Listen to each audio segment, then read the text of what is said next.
গত একটি ভিডিওতে আমরা দেখিয়েছিলাম যে ড্রাগনের ফুল ছেড়ে দিচ্ছি। সেই ভিডিওতে আপনারা প্রায় লক্ষাধিক মানুষ দেখেছেন ভিডিওটি। তো একটা জিনিস লক্ষ্য করবেন, এই যে ফুলটা যদি আমরা না ছিঁড়ি, এটা ঠিক এভাবে পচন ধরবে।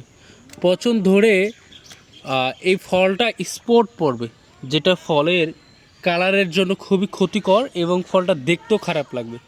ফলে যখন স্পট পড়বে তখন ফলের দামটা আসলে কমে যাবে।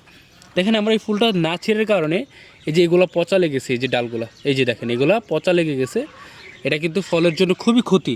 যখন আমাদের ফুলের বয়স 3 দিন হয়ে যাবে, ফুল ফোটার পরে 3 দিন হয়ে যাবে, মানে ছিঁড়ার মতন হয়ে যাবে, আমরা সাইড থেকে ধরলে এখান থেকে কেটে চলে আসে, কেটে চলে আসলে আমরা খুলে ফেলাই দিব।